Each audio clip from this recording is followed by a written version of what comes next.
अस्सलाम वालेकुम, मैं हूं रेहान तारिक और आप देख रहे हैं दस्तक। तहरीक इंसाफ और काफ लीग जो एतमाद के वोट हासिल करने के लिए पूरे एतमाद थी और चाहती थी कि अदालती समाअत से कबल यह मामला निपट जाना चाहिए, वो 13 जमाती इत्तेहाद के सामने बेबस दिखाई दे रही है। क्योंकि पीडीएम के बाज़ इक़दामात की बदौलत पंजाब असम्बली की फौरी तहलील के अमल को रोक दिया गया है और वफाकी हुकूमत भी किसी तरह कुछ वक्त हासिल करना चाहती थी जो उसे मिल गया है। अब जोड़ तोड़ के जतन किए जा रहे हैं। काफ लीग और पीटीआई के हालात इस कदर नासाज हो चुके हैं कि ये इत्तेहाद जो एतमाद के वोट के लिए जल्दबाजी में दिखाई देता था और इसके लिए आज पंजाब असम्बली का होने वाला इजलास भी तलब कर चुका था, 2 रोज कबल मुत्तफ़िका तौर पर यह तय किया गया कि अदालती हुक्म के बगैर एतमाद का वोट नहीं लिया जाएगा। और इसी वजह से आज पंजाब असम्बली का इजलास तो हुआ, लेकिन इस इजलास के एजेंडे में एतमाद का वोट लेना शामिल नहीं था। पीडीएम इत्तेहाद को इस बात का मुकम्मल यकीन हो चुका है कि पंजाब असम्बली तहलील नहीं होगी। चौधरी शुजात ने जमीयत उलमा इस्लाम के जनरल सेक्रेटरी मौलाना अब्दुल गफूर हैदरी से मुलाकात में ये तक यकीन दिला दिया है कि ना तो पंजाब असम्बली टूटेगी और ना ही मुल्क में दूर दूर तक इलेक्शन के इम्कानात हैं। इसलिए सूबाई हुकूमतों के लिए बेहतर है कि वो आवाम की खिदमत पर तवज्जो मरकूज रखें। दूसरी जानिब तमाम जमातें रूठों को मनाने के मिशन पर हैं और इलेक्टेबल्स को साथ मिलाने के मिशन पर भी गामजन है। इमरान खान वादतुल मुस्लिमीन को राम कर रहे हैं तो पीपल्स पार्टी बाप के अरकान को साथ मिलाने और जनूबी पंजाब के इलेक्टेबल्स को साथ मिलाने की कोशिशों में दिखाई दे रही है। इसी दौरान ये भी खबरें गर्दिश कर रही हैं कि कोई नई पार्टी बनने के इम्कानात हैं और इस नई पार्टी की बुनियाद पीटीआई के मुनहरिफ अरकान अलीम खान और जहांगीर तरीन 40 दीगर रहनुमाओं जो आज़ाद हैसियत में इलेक्शन जीते उनकी बदौलत पीटीआई में शामिल होने के साथ मिलकर डालेगी। लेकिन अब इन दोनों रहनुमाओं की जानिब से ऐसी किसी भी कोशिश की तरदीद की जा चुकी है। अलीम खान ने सियासत में फ़ाल होने की खबरों की तरदीद की है और यह कहा है कि नई सियासी जमात के क़याम में मेरी शमूलियत के हवाले से खबरों में कोई सदाकत नहीं है। किसी भी सियासी जमात का हिस्सा नहीं और ना ही हिस्सा बनने का कोई इरादा है। सियासी मामलात से अलहदा हूँ। अभी सारी तवज्जो फलाही कामों पर मरकूज है। बिला तफरीक खिदमत और रफाई कामों के लिए फाउंडेशन की सरपरस्ती कर रहा हूँ। चौधरी सरवर और जहांगीर तरीन से अच्छा ताल्लुक है, लेकिन मेरा सियासत में फ़ाल होने का कोई इरादा नहीं है। दूसरी जानिब जहांगीर तरीन ग्रुप के रहनुमा ओन चौधरी ने भी नई पार्टी बनाने की खबरों की तरदीद कर दी है। ओन चौधरी का कहना है कि जहांगीर तरीन, अलीम खान या चौधरी सरवर कोई नई जमात नहीं बना रहे हैं। हाँ, उस वक्त हुकूमत इत्तेहाद का हिस्सा है और हुकूमत के साथ ही खड़े हैं। साबिक गवर्नर पंजाब चौधरी सरवर ने भी नई सियासी जमात बनाने से मुतालिक बयान से लाताल्लुकी का इजहार करते हुए कहा है कि कोई नई सियासी पार्टी नहीं बनाने जा रहे, लेकिन ये सियासत पर गौर जरूर जारी है। साबिक सदर आसिफ अली जरदारी से फ़ोन पर सियासी सूरत हाल पर गुफ्तगू हुई और जल्द मुलाकात भी होगी। चौधरी सरवर इस हवाले से क्या कहते हैं, जरा वो भी आपको दिखाते हैं। लोगों से बातचीत हो रही है। मेरी मूल मीटिंग ज़रूर हुई है यूसुफ गिलानी साहब से और अहमद महमूद साहब, जो मेरे पुराने दोस्त हैं, तो उन्होंने लंच पे मुझे बुलाया था और वहाँ पर जब सियासी लोग मिलते हैं तो सियासी बातें तो करते हैं। अब पाकिस्तान तहरीक इंसाफ के नाराज़ लोग बज़ाहिर तो इस बात की तरदीद कर रहे हैं कि कोई ऐसी पार्टी बनने जा रही है जिसमें पाकिस्तान तहरीक इंसाफ के मुनहरफीन शामिल होंगे, वो एक सियासी परचम तले मुत्तहिद होंगे और अपनी सियासी जद्दोजहद करेंगे। अब अगर ओन चौधरी डिनाई कर रहे हैं कि जहांगीर तरीन नहीं, और जहांगीर तरीन भी काफ़ी अरसे से खामोश है, ख़ुद अलीम खान का मौक़िफ़ सामने आया है कि वो सियासत का हिस्सा नहीं है, फलाही कामों पर तवज्जो मरकूज़ रखेंगे। चौधरी सरवर जो पाकिस्तान तहरीक इंसाफ से नाराज़ हुए, बतौर गवर्नर उनको हटाया गया और उसके बाद उन्होंने राह जुदा कर ली, वो भी बज़ाहिर डिनाई कर रहे हैं, लेकिन सियासी राबते ज़रूर हैं, इस बात की तौसीक कर रहे हैं। अगर ऐसा नहीं है तो फिर ये कैंपेन कौन कर रहा है? ये कौन सा मुनहरिफ रहनुमा है जो पाकिस्तान तहरीक इंसाफ के लोगों को इकट्ठा देखना चाहता है? इस वक्त पाकिस्तान तहरीक इंसाफ के मुनहरिफ रहनुमा, बानी रहनुमा अकबर एस बाबर इस वक्त हमारे साथ मौजूद है, उन्हीं से बात करते हैं। अस्सलाम वालेकुम अकबर साहब, बहुत बहुत शुक्रिया आपके वक्त के लिए। सबसे पहले तो बड़ा सादा सा सवाल है, पाकिस्तान तहरीक इंसाफ के मुनहरिफीन के एक सियासी बैनर तले मुत्तहिद होने की खबरें ज़ेरे गर्दिश हैं, आपने भी इस हवाले से कोई फैसला कर लिया? बिस्मिल्लाहिर्रहमानिर्रहीम, बहुत शुक्रिया। यकीनन मैं तो खैर पहले दिन से इसी कोशिश में लगा हुआ हूँ कि पाकिस्तान तहरीक इंसाफ को अपनी असली शक्ल में बहाल करें, जहाँ पे डेमोक्रेसी हो, पार्टी के अंदर बादशाहत ना हो जो कि आजकल है, उस मेरिट हो, वर्करों की इज़्ज़त हो, वर्करों को उनकी मेहनत के मुताबिक उनको सिला दिया जाए और वो नीचे से ऊपर तक आएँ, जो कि जमहूरियत इस्टेब्लिश डेमोक्रेसीज़ में तो सियासी जमात यही उनका बुनियादी काम है कि वो लीडरशिप प्रोवाइड करते हैं। ये तो नहीं है कि आप लीडरशिप को चोक कर दें और ऊपर बादशाह बन जाए या इंडिविजुअल या फैमिली कंट्रोल में चला जाए, वहाँ टैलेंट नहीं आता, वहाँ ऐसे लोग कॉम्पिटेंस नहीं आता। यही तो पाकिस्तान का मसला है। इसीलिए तो मैं आपको हमेशा ये कहता आया हूँ कि मैं 8 साल से ये कह रहा हूँ कि इस फॉर्म फंडिंग केस का मकसद ही ये था कि पीटीआई की जो है सफाई की जाए, इसको डिटॉक्सिफाई किया जाए नीचे से लेके ऊपर तक। तो इंशाल्लाह वो फैसला तो आ गया है इन द सेंस कि फैक्ट्स तो हो गए इस्टेब्लिश अगस्त 2 को लास्ट ईयर। अब उसकी जो सज़ाएं वो दें ताकि सियासी जमात एक इदारा बने और फिर वो बाकियों के लिए एक ट्रेंड बने। यही सियासत का तकाजा है जमहूरी। क्योंकि आप याद रखिए कि पाकिस्तान में मेरे नज़रिए के मुताबिक आप 10 इलेक्शंस करा लें, लेकिन आप मसाइल का हल फिर भी नहीं होगा। क्यों?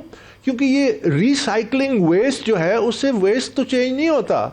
आप अगर जो आइंस्टाइन की एक बड़ी पुरानी कहावत है कि अगर आप वही काम बार बार करेंगे और उसी तरीके से करेंगे और मुख्तलिफ नताइज का तवक्को करेंगे तो ये तो मुमकिन नहीं है।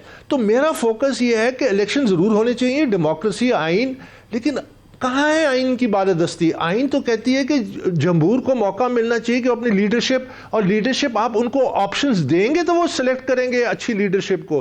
Akbar sahab, you have been doing it since long, अब 8 इयर्स तो हो गए हैं। मुझे ये बताइएगा कि पार्टी को डिटॉक्सिफाई, जिसे आप कह रहे हैं, डिटॉक्सिफाई करने या असल शक्ल में बहाल करने का वक्त आन पहुंचा है, क्या यही राइट टाइम है कि पार्टी की असल शक्ल बहाल की जाए? I totally agree, I think so. मेरा अपना जो मुझे जो वाइब्स आ रही हैं, मुझे जो लोग राब्ते कर रहे हैं, और इंशाल्लाह थोड़ी सी मुझे भी एफर्ट करनी होगी कि मैं सब लोगों को इकट्ठा करूं और जो बानी अरकान है और वर्कर्स को इकट्ठा करके वो जो पीटीआई की असली शक्ल है वो लोगों के सामने लाऊं। यकीनन वो टाइम आ गया है, दिस इज़ दैट टाइम। और इंशाल्लाह मेरी कोशिश होगी, मैंने अपनी ज़िंदगी वफ़ की इस जमात के लिए कि एक अच्छा क्रेडिबल ऑप्शन लोगों के सामने आए पॉलिटिकल सेंस में, जो अच्छी लीडरशिप, कॉम्पिटेंट लीडरशिप प्रोवाइड कर सके पाकिस्तान तो को। ये पाकिस्तान का असली मसला है। किन लोगों ने आपसे राब्ता किया और आपने किन को अप्रोच किया? अभी नहीं, पार्टी के तो पुराने जो अरकान हैं उनसे बहुत सारे से रब्ता है। मसलन आपको फौजिया कसूरी साहिबा हैं जो फाउंडिंग प्रेसिडेंट है वुमेंस विंग की। उन्होंने पीटीआई की वुमेंस विंग बनाई। मुझे पता है कि उन्होंने क्या क्या कुर्बानियाँ दी, किस तरह पार्टी बनाई। वो अलग बैठी हुई है तो हम उनसे राब्ते में हैं। वो भी कह रही है कि अब हम साथ चलना है, हमने आगे बढ़ना है। इस किस्म के और बहुत सारे लोग हैं जिनसे हमसे राब्ते में हैं, और नए लोग भी हैं जो पार्टी में आए, जिनका दिल दुखता है कि ये जमात किस लिए बनी थी और किस तरफ चल पड़ी। तो ये राब्ते तो हैं। अब हमने उसको कोएलेस करके डेमोन्स्ट्रेट करना है कि हम लोग कहाँ पे खड़े हैं और कितने हमारे साथ हैं, और इस काफिले को हमने आगे लेके जाना है। फौजिया कसूरी साहिबा है, पाकिस्तान जैसे सटाइट वजीउद्दीन है, हामिद खान साहब की तो इमरान खान साहब से मुलाकात हो गई। आई डोंट नो उनका एग्जैक्ट स्टेटस इस वक्त क्या है। और बहुत सारे बानियान हैं, मतलब उसमें मुझे याद है वो तस्नीम साहब भी उनमें से एक हैं, और उनसे भी यकीनन आपका कोई राब्ता हुआ होगा। जो हाल ही में लोग पार्टी से अलहदा हुए हैं, ये जिनकी नाराज़ी है, उनमें से किन लोगों के साथ राब्ते में आप? ये हाल ही से मुराद आप किस तरफ इशारा कर रहे हैं? जो अलीम खान हो सकते हैं, जहांगीर तरीन है, हाँ नहीं, इनसे कोई राब्ता नहीं है। वही लोग अगर इमरान खान को, देखिए इलेक्शन की ये बार बार बात करते हैं, सिर्फ पावर में आने के लिए तड़प रहे हैं। वो कहते हैं कि जी इलेक्शन कराओ, चले इलेक्शन कराते हैं। 3 ऑप्शंस है। इमरान खान जीतता है, खुदा ना ख्वास्ता, that will be the last nail in खुदा ना ख्वास्ता पाकिस्तान कॉफिन। क्योंकि वो क्या लीडरशिप लेके आ रहा है? वही जिन्होंने पहले तबाह किए, जिन्होंने हमारी मईशत को तबाह किया, जिन्होंने इस डगर पे हमें ले आए कि हम on the verge of default पहुंच गए। अच्छा, उसके बाद अगर दूसरी पार्टी जीतती हैं तो इमरान खान क्या कहेगा? धांधली हुई। मैं पहले दिन से कह रहा था चीफ इलेक्शन कमिश्नर जो है कॉम्प्रोमाइज्ड है, यहाँ इलेक्शन फेयर नहीं होते। तीसरा ऑप्शन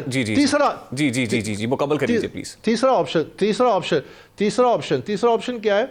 वो ये है कि जी एक स्टेलमेट सिचुएशन हो, जो पंजाब में है। तो क्या है पंजाब में वो इस वक्त क्या, ये 4-6 महीने से क्या तमाशा लगा हुआ है? मुल्क के हालात देखें, मुल्क के ज़रूरियात देखें, गरीब आदमी के तकाजे देखें। वो मर गया महंगाई पे, 150 पे किलो आटा मिल रहा है, वहाँ बुनियादी अशिया नहीं है। लोग क्यू में खड़े होकर दब के मर रहे हैं नीचे।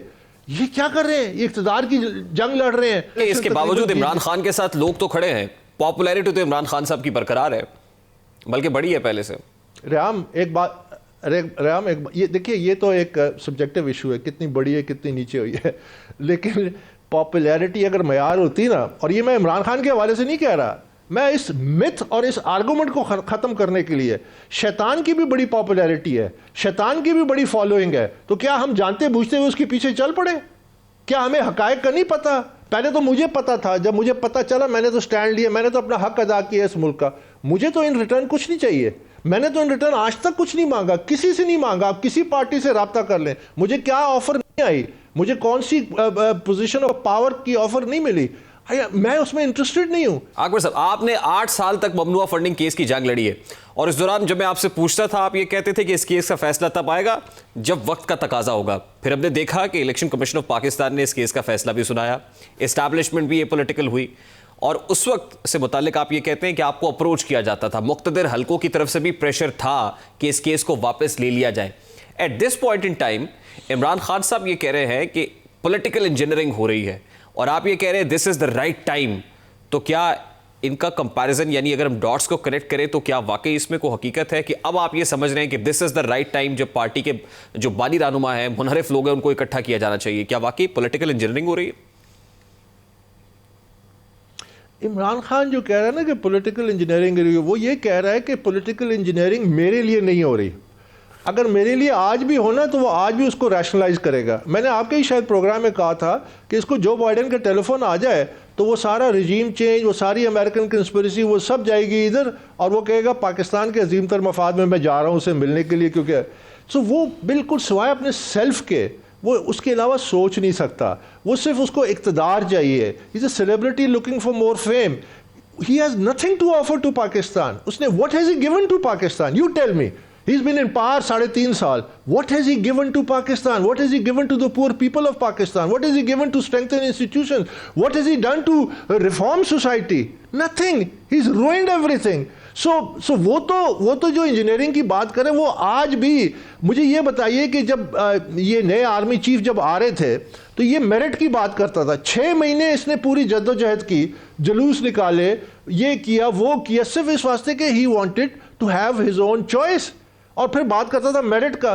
कोई एक गवर्नर बता दे जो उसने मेरिट पे लगाया, कोई एक चीफ मिनिस्टर बता दे जो उसने मेरिट पे लगाया। मुझे तो उनका मेरिट पता है पर मैं टीवी पे बोल नहीं सकता। आज भी वो ये कहते हैं कि पंजाब और केपी के चीफ मिनिस्टर्स एस्टैब्लिशमेंट की मर्जी और मंशा के खिलाफ जाकर रेजिस्ट करते हुए लगाए थे। खैर, इररिस्पेक्टिव ऑफ द फैक्ट, मुझे ये बताइएगा सर, लास्टली अकबर साहब, व्हाट हैव यू डिसाइडेड? क्या आपने डिसाइड कर लिया पार्टी का नाम क्या होगा, लोगो क्या होगा, मंशूर क्या होगा? क्या नए आम इंतखाबात से पहले पार्टी रजिस्टर भी हो जाएगी? No, it will be Pakistan Tehreek Insaf. It will be this party। हम इस पार्टी के लिए लड़ेंगे, इस पार्टी की कमांड के लिए लड़ेंगे, हम इस पार्टी की रेंज के लिए लड़ेंगे, हम इस पार्टी को इस्लाह के लिए लड़ेंगे। Till death do us apart. ये हतमी फैसला है। हम इसी सियासी जमात पाकिस्तान तहरीक इंसाफ का मैं रुकन हूँ, मैं रुकन रहूँगा, मैं उसके बुनियादी असूलों पे लड़ूंगा, मैं उसी असूलों पे खड़ा हूँ जिस पे ये पार्टी बनाई थी। इमरान खान मुनहरिफ हो गया। इमरान खान के बारे में अभी लोग कहते हैं ना कि जी डिस्क्वालीफाई हो जाएगा, ये हो जाएगा, बहुत सारे जो केसेस चल रहे हैं इंक्लूडिंग फॉरेन फंडिंग का। Imran Khan should have resigned. Why is he waiting for the legal process to take place? मुझे बताएं कि वेस्ट की वो मिसालें देता था। वेस्ट में अगर किसी लीडर के खिलाफ 70 सफ़ों का एक फैसला है जिसमें फाइनेंशियल फ्रॉड ही फ्रॉड है, हर सफ़ा फाइनेंशियल फ्रॉड से भरा हुआ है। फाइनेंशियल टाइम्स की स्टोरी आई 28 जुलाई की जिसमें फाइनेंशियल फ्रॉड इमरान खान के ऊपर उसने चैलेंज भी नहीं किया, उसने बरतानिया की अदालत में भी नहीं गया। He should have resign. Toshakhana की जो मामलात है, इलेक्शन कमीशन ने फैसला दिया, अभी ट्रायल कोर्ट में चल रहा है। ही शुड हैव रिजाइन। बरतानिया में तो कोई अगर होता लीडर इस किस्म का जिसके खिलाफ इस किस्म के फैसले आए होते, वो तो कहीं पहाड़ी पे जाके कॉटेज लेके दुनिया से छुप जाता। ये मिसालें इमरान खान देता था कि कोरिया में अगर किसी लीडर पे इल्जाम लगता है वो खुदकुशी करता है। So he should resign, he should make way. अगर ये लोग कहते हैं ना कि जी वोट इमरान खान का है, मैं जरा इस मिथ को भी शैटर कर दूं। नेल्सन मंडेला का वोट था ना साउथ अफ्रीका में, 27 साल जेल उसने काटी थी ना, 7 साल सॉलिटरी कन्फाइनमेंट रॉबिन आइलैंड में रहा ना, लेकिन वो जेन्युइन लीडर था। वो जब आया उसने सदारत भी छोड़ी, पार्टी की चेयरमैन भी छोड़ी, पार्टी इदारा बन गया। ये लीडरशिप का काम है। ये इमरान खान को एक आखिरी एक मौका है अपनी लेगेसी छोड़ने का। He should resign, he should quit Pakistan Tehreek Insaf की चेयरमैनी so that the workers can elect अपना लीडर, और फिर ये बाहर बैठ के जो उसको गाइड कर सकता है करे। But that's it, it's over for him, he is played his inning. तो अब ये, लेकिन यहाँ तो इख्तिदार की जंग है ना, यहाँ तो इख्तिदार में आने। बहुत बहुत शुक्रिया अकबर। इस बाबर साहब पाकिस्तान तहरीक इंसाफ के बानी रहनुमा हमारे साथ मौजूद थे। इमरान खान को अपने कांधों पर बैठाकर इख्तिदार में लाने वाली ताकतवर एस्टैब्लिशमेंट ने पीटीआई की जानिब से नए आर्मी चीफ की तैनाती के बाद राब्ते बहाल करने की कोशिश करने वालों को शायद साफ इनकार कर दिया है और वाज़ेह किया है कि फौज गैर सियासी हो चुकी है। चेयरमैन पीटीआई इमरान खान कुछ अरसा तो सुलह सफाई के पैगामात भेजते रहे, अपने बयानात में भी नरमी ले आए और मौजूदा फौजी क़यादत को वक्त देने, साथ चलने की ख्वाहिश का इजहार करने के साथ साथ खुदा का वास्ता देते रहे। कोई भी जवाब मौसूल ना होने पर वो इंतहाई मुस्तरब हैं और शायद यही वजह है कि अब उन्होंने एक बार फिर अपनी तनकीद का रुख एस्टैब्लिशमेंट की तरफ मोड़ दिया है। ये इमरान खान का पुराना हरबा है कि वो पहले तो मिन्नतें करते हैं, उससे काम चलाने की कोशिश करते हैं और जब उनकी ख्वाहिशात पूरी ना की जाए तो वो खुद और अपने हामियों के जरिए उन अफराद और इदारों पर तनकीद शुरू कर देते हैं। गुज़श्ता रोज़ उन्होंने एक कन्वेंशन से खिताब में नई इस्टेब्लिशमेंट को न्यूट्रल मानने से और कहा है कि एतमाद के वोट में इस्टेब्लिशमेंट हमें न्यूट्रल दिखाई नहीं दे रही। ये है कि एस्टेब्लिशमेंट ने माजी से सबक नहीं सीखे। मुझे अफसोस से कहना पड़ता है, आज हम पॉलिटिकल इंजीनियरिंग देख रहे होते हुए, ये जो हमारे मुल्क में एस्टेब्लिशमेंट ने पॉलिटिकल इंजीनियरिंग की है, पीछे उठा के देखें कितना नुकसान पहुंचा है पाकिस्तान को। शॉर्ट टर्म गेन्स के लिए लॉन्ग टर्म डिजास्टर हुआ इसका। इमरान खान खुद तो अब ये कहना शुरू हो गए हैं कि नई फौजी क़यादत न्यूट्रल नहीं है और उनके देखा देखी उनके पार्टी के दीगर रहनुमा भी ऐसे ही बयान दे रहे हैं।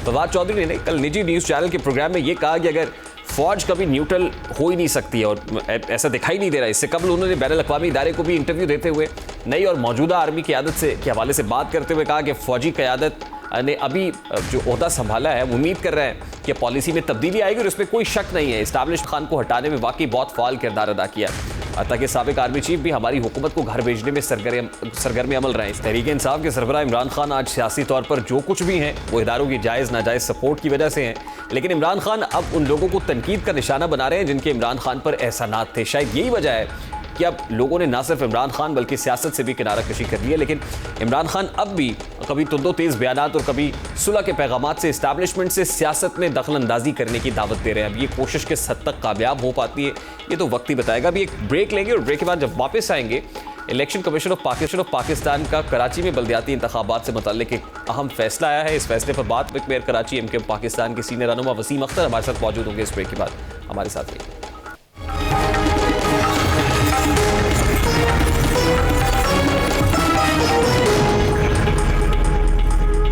Welcome back. आज इलेक्शन कमीशन ऑफ पाकिस्तान ने कराची, हैदराबाद और ठट्ठा में बल्दियाती इलेक्शन से मुताल्लिक MKM, जमात इस्लामी और सिंध हुकूमत की दरखास्तों पर महफूज फैसला सुना दिया है और अपने फैसले में इलेक्शन कमीशन ने बल्दियाती इंतखाबात के हवाले से जमात इस्लामी की दरखास्त मंजूर करते हुए कराची, हैदराबाद में बल्दियाती इंतखाबात नई वोटर फहरिस्तों पर कराने से मुताल्लिक MKM पाकिस्तान की दरखास्त मुस्तरद कर दी है। इलेक्शन कमीशन ने अपने फैसले में कहा है कि कराची, हैदराबाद और ठट्ठा में बल्दियाती इंतखाबात 15 जनवरी को पुरानी वोटर लिस्टों पर ही होंगे। चीफ सेक्रेटरी और IG सिंध इलेक्शन के इनेकाद के लिए इकदाम करेंगे और इलेक्शन कमीशन ने MKM की जानिब से दोहरी लिस्टों का इल्ज़ाम रद्द कर दिया है। ये कराची के तीसरे बल्दियाती इंतखाबात होंगे। इससे पहले 2015 में होने वाले बल्दियाती इंतखाबात में MKM ने बड़ी कामयाबी समेटी थी और वसीम अख्तर MKM से कराची के मेयर भी मुंतखब हुए थे। MKM पाकिस्तान काफ़ी अरसे से मौजूदा बल्दियाती इंतखाबात को मुलतवी कराने के लिए मुतहर्रिक थी, लेकिन आज इलेक्शन कमीशन से ये फैसला आने के बाद सिंध हाई कोर्ट ने MKM की दरखास्त पर बल्दियाती इलेक्शन रोकने के लिए हुक्म इम्तना जारी करने से इनकार कर दिया है। इलेक्शन कमीशन की जानिब से फैसला आने के बाद MKM ने भी अपनी तोपों का रुख इलेक्शन कमीशन की जानिब मोड़ दिया है। तर्जुमान MKM का कहना है कि गैर जानिबदाराना बल्दियाती इंतखाबात का इनेकाद ही इलेक्शन कमीशन की वाहिद जिम्मेदारी है, लेकिन इलेक्शन कमीशन ने सिंध में अपनी ये जिम्मेदारी पूरी नहीं की। एक तरफ MKM के तहफ़्फ़ुज़ात हैं, दूसरी तरफ जमात इस्लामी है। पाकिस्तान पीपल्स पार्टी चाहती थी कि इंतखाबात वक्त पर हों, साथ ही पाकिस्तान तहरीक इंसाफ भी इसको सेलिब्रेट कर रही है। आज अली जैदी ने इस पर एक प्रेस कॉन्फ्रेंस की है और उसमें इस खदशे का इजहार भी किया है कि आने वाले बल्दियाती इंतखाबात 15 जनवरी को हो रहे हैं, उसमें वो खून खराबा होता हुआ दिख रहा है। जनवरी को इलेक्शन, क्योंकि इनको पता है कि ये हार रहे हैं, कुछ ना कुछ गड़बड़ करेंगे। तो मैं आपको बहुत रिलायबल सोर्सेज से बता रहा हूं, मेरे पास इनके कैंप्स के अंदर से इत्तला है ये खूनी इलेक्शन होने जा रहा है। ये मैं आपको बहुत क्लियरली बता रहा हूं, बड़े रिलायबल सोर्सेज से बता रहा हूं। खुदा न करे कि खूनी इलेक्शंस हों, लेकिन MKM पाकिस्तान ने इलेक्शन कमीशन ऑफ पाकिस्तान के इस फैसले के बाद ना सिर्फ MKM बल्कि हम ख्याल जमातों ने हंगामी इजलास तलब किए और उस पर क्या फैसला किया गया है, कैसे काउंटर करेंगे, इस सारे मामले को बात करेंगे। इस वक्त MKM पाकिस्तान के सीनियर रहनुमा साबिक मेयर कराची वसीम अख्तर ने हमें ज्वाइन किया है। अस्सलाम वालेकुम वसीम अख्तर साहब, बहुत बहुत शुक्रिया आपके वक्त के लिए। सबसे पहले तो फरमाइएगा, इलेक्शन कमीशन ऑफ पाकिस्तान का बड़ा इंपॉर्टेंट डिसीजन है, आपकी दरखास्त को मुस्तरद किया गया है, जमात इस्लामी की दरखास्त टेकअप हुई और 15 जनवरी को बल्दियाती इंतखाबात होने जा रहे हैं। MKM पाकिस्तान ने हंगामी इजलास तलब किया है, इस इजलास में क्या फैसले किए आपने? तो ये पहले हो चुका है कि हम एहतजाज करेंगे इलेक्शन कमीशन के ऑफिस के सामने। उसकी हमारे बड़े वैलिड रीजन है। इलेक्शन तो होने चाहिए थे जब मेरा टेन्योर खत्म हुआ था अगस्त 2020 में। 120 डेज के बाद इलेक्शन करा देने चाहिए थे इलेक्शन कमीशन और हुकूमत को, जो कि नहीं कराए। और अपनी जरीमेंडरिंग और प्री पोल रिगिंग में लगे रहे। 2 साल बाद आप इलेक्शन कराने जा रहे हैं, कल करा लें इलेक्शन। मगर हमारी रिक्वेस्ट ये है, जिसपे हम high court, election commission, supreme court सारी जगह जा चुके हैं, कि कम से कम हल्का बंदियां तो एज पर रूल्स कर ले। जो क्राइटेरिया है हल्का बंदियों का, उसको वायलेट करके पीपुल्स पार्टी की हुकूमत ने अपनी मर्जी की हल्का बंदियां की हैं, ताकि कराची पे कब्जा, जैसे सिंध पे कब्जा किया हुआ ऐसे कराची और हैदराबाद पे भी कब्जा कर लें। मगर मैं समझता हूं कि बहुत ही ज्यादा खुशफहमी है कि कराची और हैदराबाद के लोग इनको वोट डालेंगे, इनकी कारकर्दगी सबके सामने है। मगर एक तो इस बड़े शहर जिसकी 3.5 करोड़ की आबादी है, इसको आप आधा गिनते हो, 3.5 करोड़ की जगह 1.5 करोड़ गिनते हो। उसके बाद हल्का बंदियां आप अपनी मर्जी करते हो, वोटर लिस्ट में आपने 2 नंबरियां की हुई हैं। तो इलेक्शन का फायदा क्या? इलेक्शन सबसे बड़े शहर का हो रहा है जो पूरे मुल्क को चलाता है, पालता है, टैक्स देता है। 2 पोस्ट लगे हुए हैं, 3.5 करोड़ की आबादी है। इसमें अगर मेयर लाना चाहता है कोई, तो मेयर मजबूत तो लाए कम से कम। सुप्रीम कोर्ट का फैसला मौजूद है, ये बड़ा इंपॉर्टेंट पॉइंट है, मैं इस तरफ आता हूं। उसको सही तरह इंप्लीमेंट तो कर ले पहले। ठीक मुनासिब बात, मैं इस तरफ आता हूं। लेकिन आज आपके इजलास में ये फैसला हुआ है कि आप एक बार फिर इलेक्शन कमीशन दफ्तर के बाहर एहतजाज करेंगे। अदालत उज़्मा का दरवाजा नहीं खटखटाने जा रहे आप इलेक्शन कमीशन के फैसले के खिलाफ। हमारे वकील बैठे हुए हैं, बिल्कुल हम उधर भी जाएंगे और हम एहतजाज भी करेंगे कि इलेक्शन से कोई नहीं भाग रहा, मगर आप तो उसका हाथ थामे खड़े हो जो हुकूमत धांधली कर रही है। प्री पोल रिगिंग जिसे कहते हैं, आपने डिस्ट्रिक्ट काउंसिल दम करनी शहरों में, जो मज़ाफ़ाती इलाकों की सीटें हैं, डिस्ट्रिक्ट काउंसिल हैदराबाद कराची की, अपनी सीट्स, अपने नंबर्स बढ़ाने के लिए तो आप हर हरकत कर रहे हो, हर वायलेशन कर रहे हो। तो इससे फायदा क्या? एक तरफ तो हमारा एग्रीमेंट है आपके साथ, अब अपना काम निकालना था तो फेडरल गवर्नमेंट ने हल्का बंदियां इस्लामाबाद में तो इंक्रीज कर ली बड़ी आराम से, शेड्यूल अनाउंस होने के बाद भी। आइडेंटिकल केस कराची का है, इस पे नहीं कर रहे क्योंकि एमपीएम का वोट बैंक है यहाँ। तो ये सब सामने है, अवाम के भी हम पूरी कोशिश कर रहे हैं कि हल्का बंदियां फिर से हों। नहीं, लेकिन वसीम अख्तर साहब, ये जो हल्का बंदियों का मामला है, ये तो इलेक्शन कमीशन की सवाबदीद है, यानी उनका दायरा इख्तियार है। जिस वक्त इलेक्शन कमीशन ने डिलिमिटेशन की थी तो उसके बाद आपको उज़रदारियां भी जमा करा सकते थे और लिटिगेशन में भी मामला जा सकता था, उसको चैलेंज भी कर सकते थे।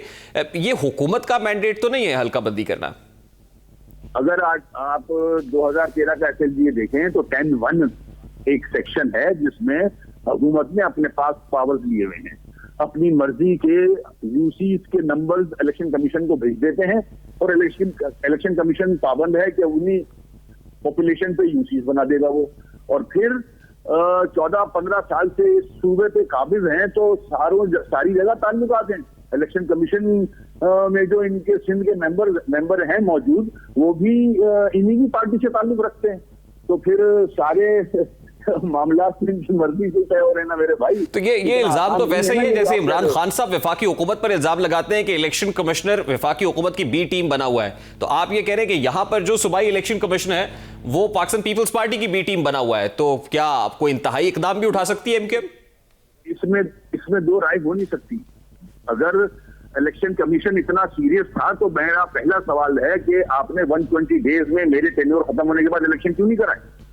आप किसका इंतजार कर रहे थे 2 साल? क्या किया आपने 2 साल? क्यों 2 साल गुजरने दिया आपने? अगर इनका काम है तो कोई इंतहाई इकदाम उठाने का इरादा रखती है MKM Pakistan as far as मरकज में इत्तेहाद इज कंसर्न, या इवन सूबे में पीपल्स पार्टी के साथ एग्रीमेंट इज कंसर्न? कर रहे हैं, कोर्ट में भी जाएंगे, एहतजाज भी कर रहे हैं इंशाल्लाह, और देखते हैं राब्ता कमेटी क्या फैसला करती है, उसी हिसाब से आगे मूव करेंगे।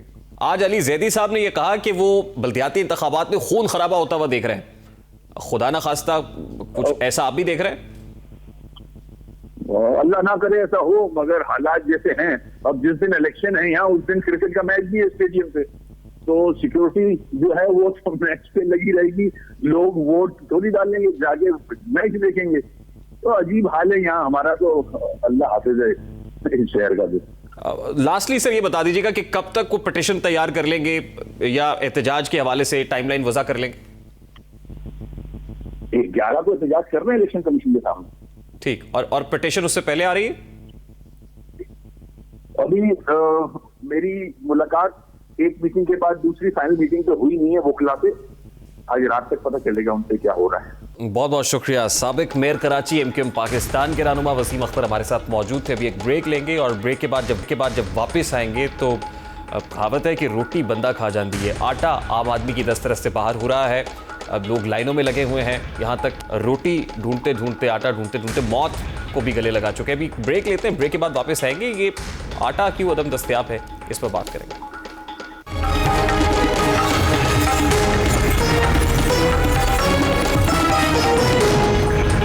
जब सियासत और कारोबार मिल जाए तो आवाम की शामत आ जाती है। कारोबार का मकसद मुनाफा कमाना और सियासत का मैदान है कि आवाम की खिदमत करें, लेकिन पाकिस्तान में ये दोनों काम और उनको करने वाले तबके एक दूसरे से मिले दिखाई देते हैं। कारोबार आटा पीसने की मिलों का हो या पोल्ट्री फार्म का, हर कारोबार पर ताकतवर अफराद की उजारादारी है और वही लोग अहले सियासत भी हैं। आटा जो हमारे यहाँ खुराक का बुनियादी जुज़ है, इसके दाम और किल्लत रोज़ बरोज़ बढ़ रही है।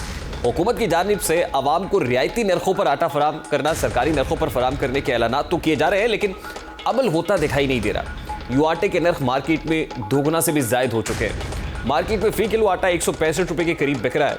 हुकूमत फ्लोर मिल्स को सब्सिडी पर गंदम फराम कर रही है, लेकिन मार्केट में आटे का हुसूल मुश्किल से नामुमकिन बनता जा रहा है। हालात यहाँ तक आन पहुँचे हैं अब कि हमारे हुक्मरान, अशराफिया और मिल मालिकान सबको मालूम था कि रवा बरस गंदम का शदीद बहरान सर उठाएगा, लेकिन साल भर से सियासी तरजीहात में अवामी मफाद किसी दर्जे भी दिखाई नहीं दे रहा। दुनिया के बड़े नहरी निज़ाम और ज़रूरी पैदावार रखने वाले मुल्क की आवाम सस्ते आटे के हुसूल के लिए परेशान है, लेकिन यहाँ कोई असम्बलियाँ तोड़ने और कोई बचाने में लगा है। असम्बलियाँ टूटे या बच जाए, मगर गरीब की कमर टूट चुकी है। सस्ता आटा लेने के लिए माएँ बहनें भी जलील ख्वार हो रही हैं। हालात यहाँ तक पहुँच गए हैं कि सस्ता आटे के हुसूल के लिए सैकड़ों की तादाद में शहरी सख्त सर्दी और शदीद धुंध में सुबह से लाइनों में खड़े बेबसी की तस्वीर बने होते हैं और हुकूमत की गरीब मकाऊ पॉलिसी की तस्दीक कर रहे होते हैं। हफ्ते के रोज़ मीरपुर खास में मजदूर लंबी लाइन में लगा रहा सस्ते आटे के हुसूल के लिए, और लेने तो आटा आया था लेकिन उसे मौत मिल गई। ये बच्चों का बाप था जो 10 किलो आटे के थैले के हुसूल के लिए एक लंबी लाइन में अपनी बारी का इंतजार करते करते भीड़ और भगदड़ की वजह से जान गंवा बैठा, और यूं इस गरीब की लाश और आटा दोनों अकेले घर पहुंचे। आटा गरीब की पहुंच से दूर नहीं बल्कि बहुत दूर हो चुका है। ट्रक के बाहर सस्ते आटे के मुंतज़िर हज़ारों अफराद में ख़वातीन की भी एक बड़ी तादाद शामिल है। दूसरी जानिब शहरी आटे की कीमतों में इजाफे पर भी शदीद परेशान है और नाला भी दिखाई देता है।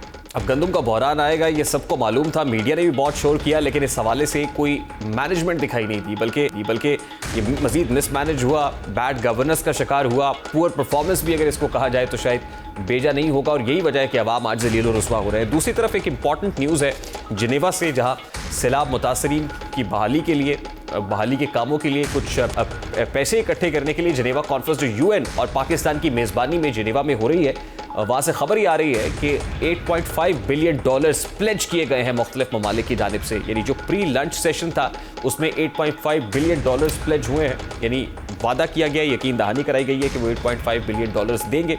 उनमें अगर देखा जाए कि कौन कौन शामिल है, तो जो first plenary day long Geneva conference है उसमें जो पहला प्लेज सामने आया है वो यूरोपीय यूनियन की तरफ से, और उन्होंने कहा कि वो 93 मिलियन डॉलर्स पाकिस्तान की मदद के लिए देंगे। जर्मनी ने कहा है कि वो 88 मिलियन डॉलर्स देंगे। चाइना कह रहा है कि 100 मिलियन डॉलर्स चाइना की तरफ से दिए जाएंगे। जो इस्लामिक डेवलपमेंट बैंक है वो 4.2 बिलियन डॉलर्स प्लेज करने की बात कर रहा है। वर्ल्ड बैंक जो है वो 2 बिलियन डॉलर्स देगा। जापान 77 मिलियन डॉलर्स का वादा कर रहा है। जो एशियन डेवलपमेंट बैंक है वो 1.5 बिलियन डॉलर्स जो है वो देने की यकीन दहानी करा रहा है। अब ये प्लेजेस हैं, ये रकम पाकिस्तान पहुंचती है within the given timeline आ भी जाती है नहीं, लेकिन एक इंपॉर्टेंट संगे मील ज़रूर है कि जिनेवा कॉन्फ्रेंस जिसलिए हो रही है कि सैलाब मुतासरीन की बहाली के इकदाम किए जाए, क्योंकि पाकिस्तान को एक बहुत बड़ा चैलेंज जो है उसका सामना है, और ख़ासतौर पे इसी की साइडलाइंस पे IMF के साथ भी मुलाकात हुई है वज़ीर ख़जाना की। तो उम्मीद है कि ना सिर्फ IMF बल्कि जो इंटरनेशनल स्टेक होल्डर्स हैं वो पाकिस्तान की मुश्किल को भी समझेंगे, और यूँ आटे जैसा बहरान जो पाकिस्तान में है, इस जैसे और बहुत से मसाइल से छुटकारा भी हासिल किया जा सकेगा। प्रोग्राम का वक्त अपने इख्तिताम को पहुँचा। आपसे मुलाकात होगी इंशाअल्लाह कल। अपना रखिए ख्याल। अल्लाह हाफ़िज़।